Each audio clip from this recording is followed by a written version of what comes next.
اللہ الرحمن الرحیم۔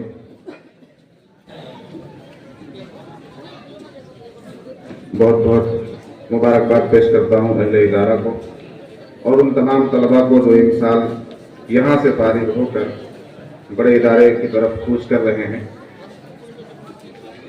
یہ موقع ہمارے لیے، ہم سبھی کے لیے بہت خوشگوار ہے، تمام گارجین کے لیے۔ میں بالخصوص فضیلت الشیخ شمیم اختر اصلاحی صاحب جو اس ادارے کے ذمہ دار ہیں اور بہت ہی متحرک اور فعال شخصیت ہیں، ان کو مبارکباد پیش کرتا ہوں کہ انہوں نے اس چھوٹے سے چمنستان کو ایسا علم و ادب کا اور دین کا گلستان بنایا ہے کہ ماشاءاللہ جس کی جتنی تعریف کی جائے کم ہے۔ اور اس ادارے میں انہوں نے ایک بہت بڑی تعداد طلباء کی یہاں ہے اور اساتذہ بھی بہت چن چن کر رکھے ہیں جو صلاحیت مند ہیں۔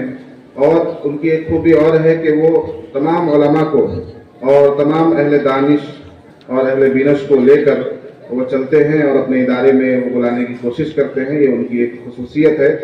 طلباء سے صرف ایک بات کہہ کر میں اپنی جگہ لوں گا کہ آپ علم حاصل کر رہے ہیں اور علم کا مقصد آپ کو عمل کی طرف لانا ہے۔ شیخ سعدی کہتے ہیں کہ علم چندہ کے بیشتر خانی چون عمل در تو نیست نادانی۔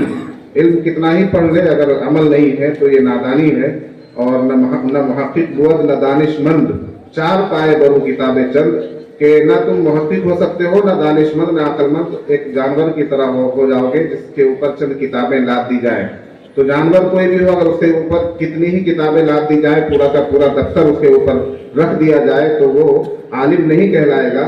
اسی طرح کتابیں پڑھ لینا اور معلومات حاصل کر لینے کا نام علم نہیں ہے، بلکہ آپ اپنے علم کو دنیا میں اتحاد و اتفاق کا ذریعہ بنائیے، اپنے علم کو اسلام کی اشاعت کا ذریعہ بنائیے، اسلام کی تبلیغ کا ذریعہ بنائیے، اپنے علم کو دوسروں کو نفع پہنچانے کا ذریعہ بنائیے، اپنے علم کو امت کے اندر اصلاح پیدا کرنے کا ذریعہ بنائیے، اور اپنے علم کو مثبت انداز میں دنیا کے اندر تبدیلی لانے اور انقلاب لانے کا ذریعہ بنائیے۔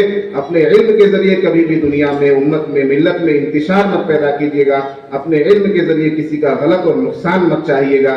یہی آپ کے علم کا مقصد ہونا چاہیے۔ ہمارے ایک دوست ہیں جاننے والے جناب سرفراز بزمی صاحب راجستھان کے، ان کے شعر کو علامہ اقبال کی طرف منسوب کر دیا گیا ہے۔ یہ ان کا شعر ہے کہ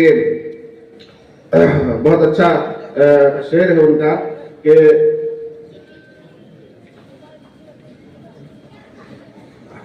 املاک بھی اولاد بھی کیا ہے وہ، ہاں اللہ سے کرے دور۔ تو اس کو یاد رکھیے گا کہ اللہ سے کرے دور تو تعلیم بھی فتنہ، املاک بھی، اولاد بھی، جاگیر بھی فتنہ، اور ناحق کے لیے اٹھے تو شمشیر بھی فتنہ، اور شمشیر ہی کیا نعرہ تکبیر بھی فتنہ۔ بہت بہت شکریہ۔